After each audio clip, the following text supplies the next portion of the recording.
Radio Publique Africaine.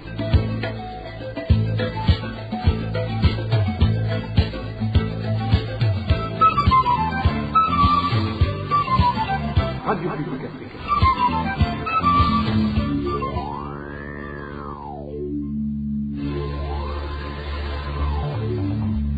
C'est le moment de suivre le journal parlé en français. À la présentation, Inès Gakiza.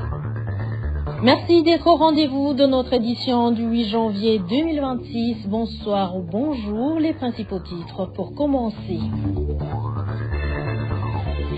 Des voix continuent de se lever pour demander le respect des droits des Burundis réfugiés en Tanzanie sur le point d'être expulsés. Tout à l'heure, vous suivrez l'humanitaire Marguerite Balangité de la Maison Shalom. Difficile accès aux médicaments pour les habitants de Butihinda et Muyinga. Ces derniers déplorent qu'après diagnostic de maladie dans les centres de santé, ils ne reçoivent plus de médicaments. Et enfin, en actualité sportive, aujourd'hui commence les quarts de finale de la CAN avec le match opposant le Sénégal et le Mali en ouverture de cette phase de la dite compétition. Voilà pour le sommaire. Encore une fois, à toutes et à tous, bienvenue.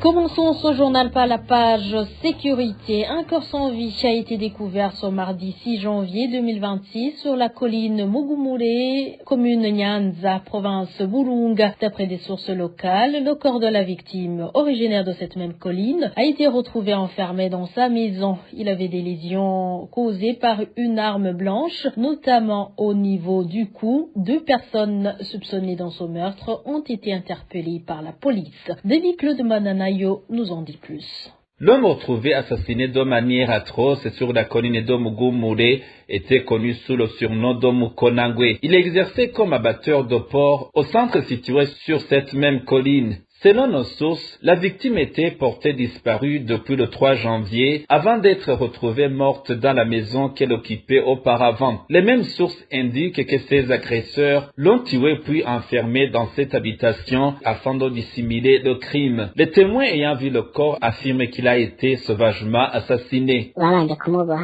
La victime a d'abord été immobilisée avant d'être tuée avec une extrême violence. Les faits n'ont été découverts que plusieurs jours plus tard, le 6 janvier, après que des mouches qui entouraient sa maison ont attiré l'attention des voisins sur la maison concernée. Nos sources précisent également que 2 personnes ont déjà été interpellées par la police dans le cadre de l'enquête. Il s'agit de Léonidas, connu comme abatteur de chèvres, et de Nyandri, surnommé Vieigna, employé dans un bar situé non loin du lieu où travaillait la victime. Les habitants de la colline Mugumure appellent les autorités administratives et les forces de sécurité à intervenir afin de mettre fin à cette vague de violence qui endeuille régulièrement leur localité. Nous, habitants et usagers réguliers du centre de Mugumure, vivons aujourd'hui dans une peur permanente, craignant que ce genre d'acte puisse se reproduire à tout moment. Nous lançons un appel pressant aux autorités compétentes afin qu'elles assurent la protection de la population. Le quartier de Mugumure est en train de devenir un lieu de mort et d'insécurité comparable à ce que nous entendons régulièrement au sujet de Chibitoke. Par ailleurs, nos sources indiquent que les assassinats sur la colline Mugumure ont fortement augmenté. En l'espace d'une seule année, au moins 10 personnes y ont été tuées dans des circonstances similaires. Merci à toi, David Claude Mbananayo, et un citoyen prénommé Abdoul de la zone Kagno, chassé dans la ville de Bujumbura, a été tué en date du 1er janvier dans la journée de la fête du Nouvel An. Son corps a été découvert dans une rigole qui sépare les quartiers Nyakaviga et Djabé. Des sources avisées révèlent que le défunt, qui travaillait dans le secteur privé au centre-ville, aurait été assassiné par des agents du service national des renseignements. Janvier Nilina Hadoué pour plus de détails.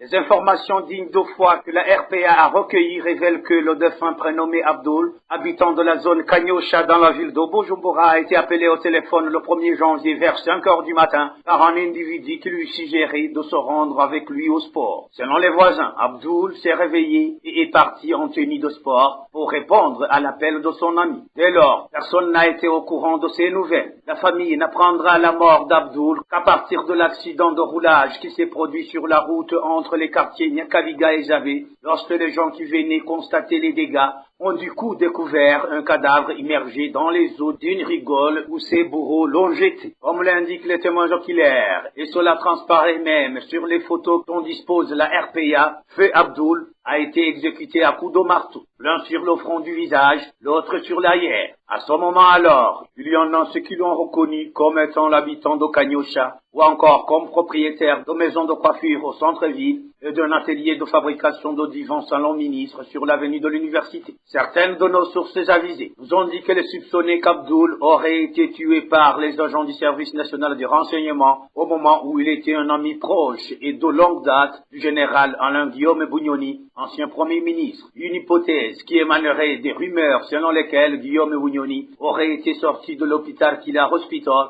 puisqu'il manigancerait l'évasion. Autre effet qui manifesterait qu'Abdoul aurait été exécuté pour des raisons exceptionnelles. Les criminels ne se sont rien emparés de lui, que ce soit les bijoux qu'il portait, encore moins l'argent dans sa poche. Nous restons sur la piste de l'information. RPA.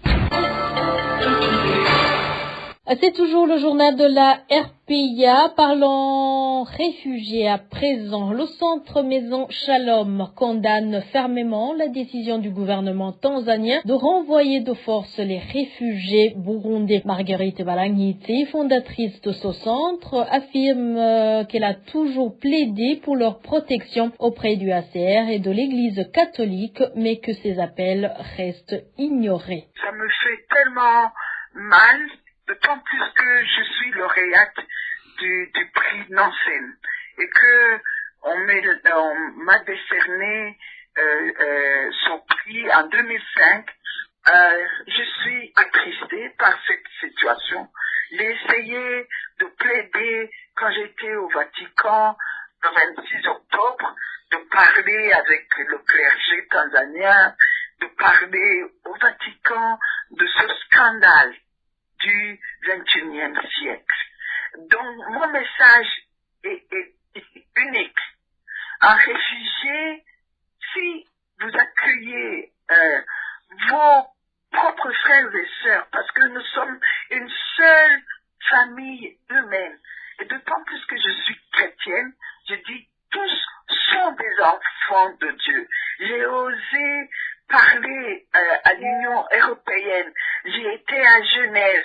J'ai parlé ici dans le bureau du Haut Commissariat pour les réfugiés pour plaider pour que le représentant du HCR d'ici puisse négocier et parler avec son homologue au Burundi pour refuser cet état de choses. Mais que faire? Qu'est-ce que je peux faire de plus? Je m'indigne, mais il faudrait que tout le monde s'indigne. Il faudrait que les chefs d'État aussi de la communauté est-africaine puissent conseiller à la présidente de la République unie de Tanzanie en disant que c'est scandaleux. C'est scandaleux qu'on puisse détruire les habitations de ces réfugiés.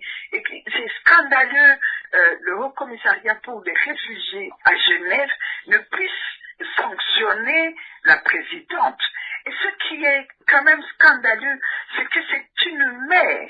J'aurais aimé, si je pouvais la rencontrer, lui dire où sont les valeurs d'Ubuntu. Ça, c'est une philosophie africaine. Je suis parce que nous sommes. Et en tant que chrétienne, j'ai parlé au cardinal de Dar es Salaam en disant, mais écoutez, les Tanzaniens devaient se dire, et les chrétiens tanzaniens devraient se dire, le jour où nous allons mourir, Saint-Pierre, ce qui va nous demandera pas les maisons que nous avons construites, pas les biens matériels que nous laissons. Il nous dira, qu'as-tu fait de tes frères et sœurs? J'étais malade, j'étais en prison. Marguerite Balangite déclare également qu'il est choqué parce que la présidente de la Tanzanie a terni l'image du défunt Julius Nyerere. Elle rappelle que la Tanzanie avait toujours accueilli les réfugiés avec bienveillance, mais qu'aujourd'hui c'est elle qui les expulse. Marguerite Balangite affirme qu'elle ne cessera jamais de défendre les réfugiés qui vivent actuellement dans des conditions difficiles. Encore une fois, Marguerite Balangite.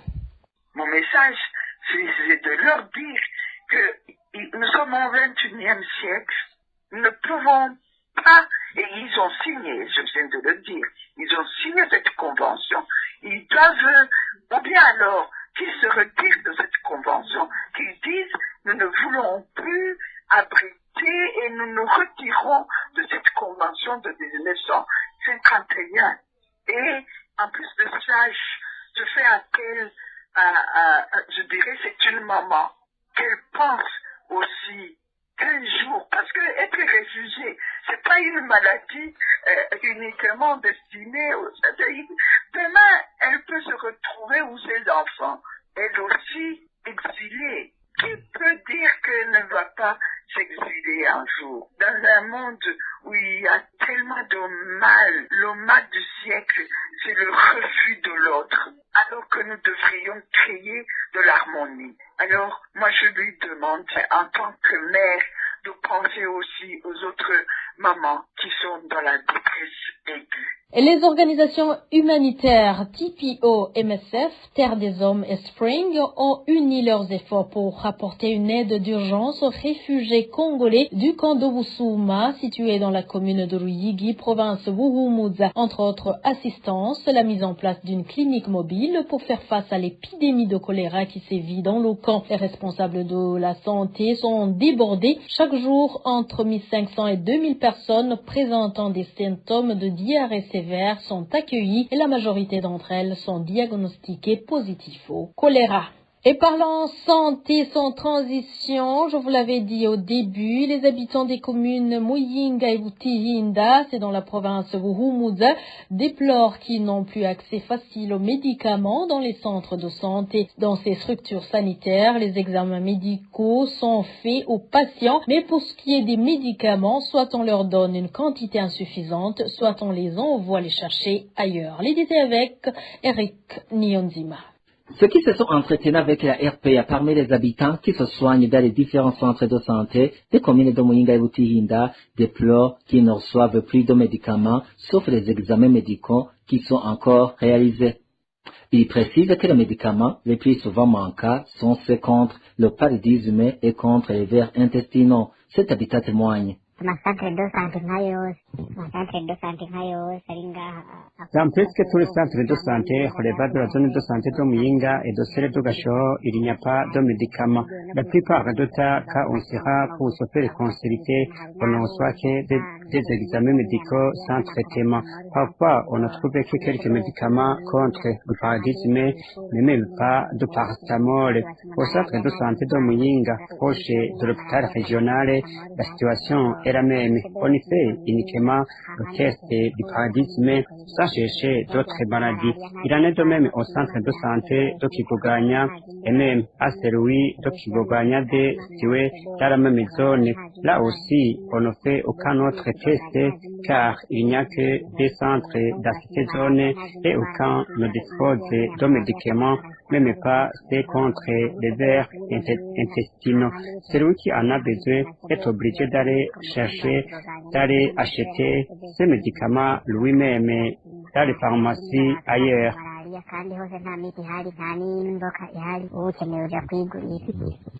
Ces habitants déplorent aussi que lorsqu'ils arrivent dans ces centres de santé, on leur fait les tests et puis on leur dit qu'il n'y a pas de médicaments ou bien on leur donne des médicaments insuffisants.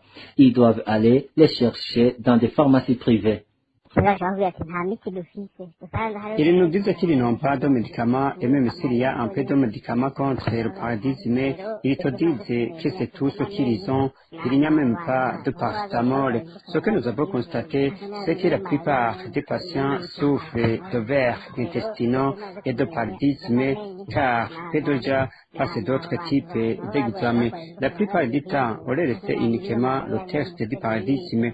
C'est pourquoi les maladies les plus souvent diagnostiquées sont les vers intestinaux et le paludisme. Mais pour ces maladies, il n'y a pas de médicaments. Et même lorsque tu reçois un médicament contre le paludisme, on ne te donne qu'une petite quantité. Les habitants de ces communes demandent au ministère de la Santé d'intervenir pour approvisionner les centres de santé en médicaments afin qu'ils puissent être bien soignés. La RPA n'a pas pu joindre la ministre de la Santé Lidine Baradana pour recueillir sa réaction face à ces plaintes provenant de la province de Buhumuza. Merci Eric Niyonzima. Et les étudiants de l'Université du Burundi Campus Kamenge craignent d'attraper certaines maladies des mains sales suite au dysfonctionnement des latrines. Ces étudiants indiquent que l'eau de la régie des eaux n'accède pas à ces lieux d'essence depuis plus d'une année et demandent aux autorités habilitées de résoudre ce problème avant qu'il ne soit tard. Emmanuel Niyongeko. Ce dysfonctionnement des toilettes dans le campus universitaire de Kamenge s'observe en premier lieu à côté de l'amphithéâtre des étudiants de la faculté de psychologie et des sciences de l'éducation baccalauréat 1. Notre source parmi les étudiants explique que l'eau de la régie des eaux n'accède pas à ces lieux d'aisance depuis plus d'une année et qu'ils sont obligés d'aller puiser sur une citerne proche afin de pouvoir évacuer des déchets.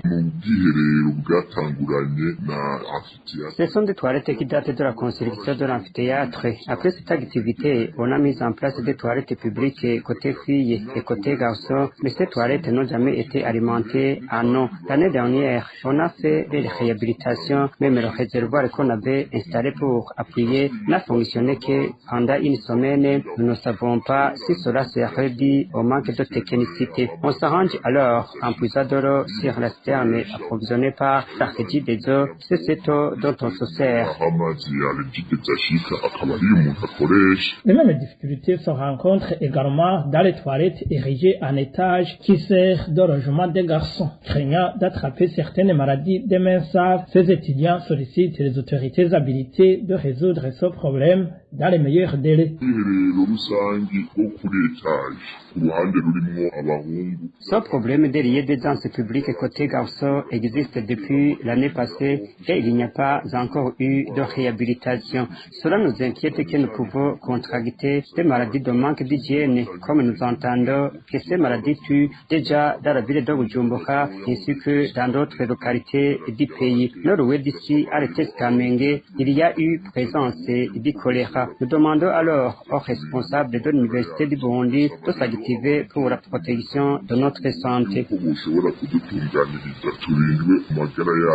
À propos de ces inquiétudes des étudiants du campus Kamenge, la rédaction de la RPA n'a pas pu joindre Melchior Nankwahomba, directeur des services sociaux. Cette autorité n'a pas également répondu au message lui envoyé sur son numéro WhatsApp.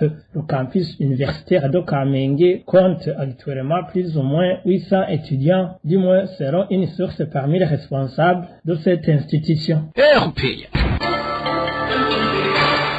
Et parlons éducation à présent. Les mesures prises par certaines autorités devraient tenir compte des moyens des concernés afin de ne pas déstabiliser leurs activités. Appel lancé par la Fédération nationale des syndicats du secteur de l'enseignement et de l'éducation du Burundi, FENASEB en sigle, à travers un communiqué sorti ce jeudi 8 décembre 2026. Consécutivement aux décisions des gouverneurs des provinces Buhumuza et Gitega exigeant le port des chaussures fermées par tous les élèves, Antoine Manouma, président de la FENASEB, indique que cela présente beaucoup de conséquences néfastes, entre autres l'augmentation de l'effectif des abandons scolaires. Manouma explique aussi que même le personnel de ce secteur de l'éducation a subi des mesures pareilles. Suivez Antoine Manouma, président de la FENASEB.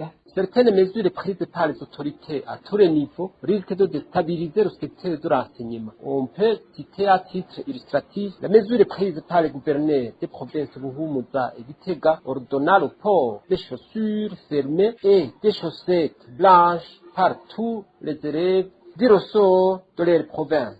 Ces autorités semblent ignorer qu'il existe des familles démunies qui trouvent à peine des uniformes suite au coût élevé des vêtements. La conséquence directe peut être l'accroissement des abandons scolaires, car les enfants des familles moyennes nantis risquent de ne pas répondre aux exigences en matière d'accoutrement qui viennent s'ajouter aux frais scolaires obligés par les écoles pour subvenir aux besoins multiples. Les autorités doivent analyser si les décisions prises ne sont pas de nature à violer le droit à l'éducation. À côté des mesures prises à l'endroit des élèves, d'autres sont prises à l'endroit des personnels du secteur de l'éducation. On les oblige à payer souvent des contributions pour la construction des infrastructures publiques, comme des bureaux, des terrains de jeu, etc. Bientôt, ils seront contraints de porter des uniformes taillés à partir des pagnes. Les preneurs de cette décision considèrent qu'en achetant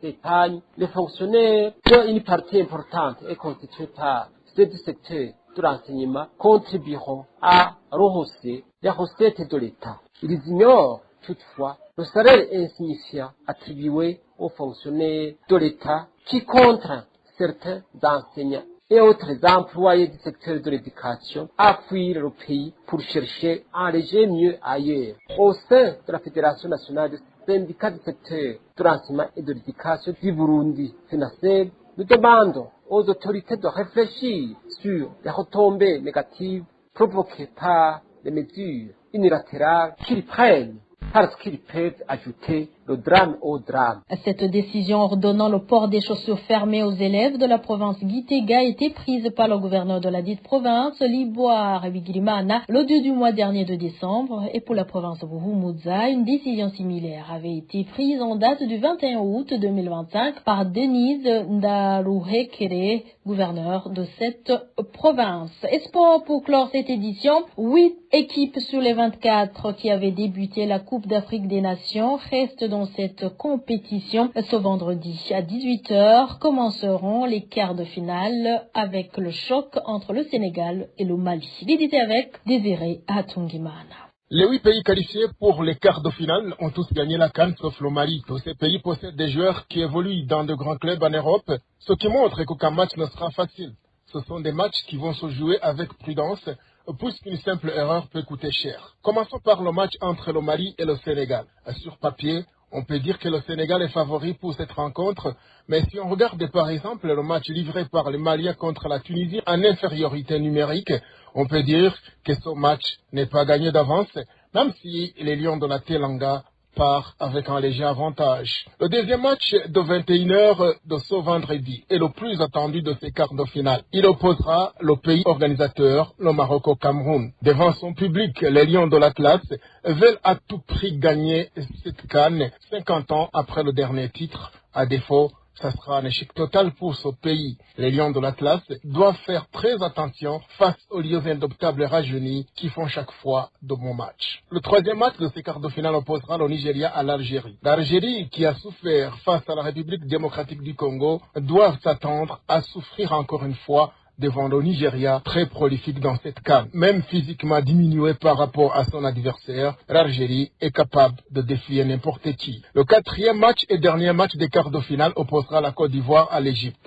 L'Égypte, pays le plus titré de la Coupe d'Afrique des Nations avec cette trophée, entre toujours en compétition avec l'objectif de gagner pour remplir l'armoire à trophées. L'adversaire sera de taille. Champion en titre, les éléphants de la Côte d'Ivoire sont venus au Maroc pour conserver le titre gagné il y a 2 ans avec des jeunes joueurs comme Amad Diallo. La Côte d'Ivoire est capable de défier n'importe qui. Merci Désiré Hatungimana pour cette actualité sportive. Merci à vous, chers auditeurs. Nous arrivons à bon port. Merci pour votre fidélité. À la prochaine.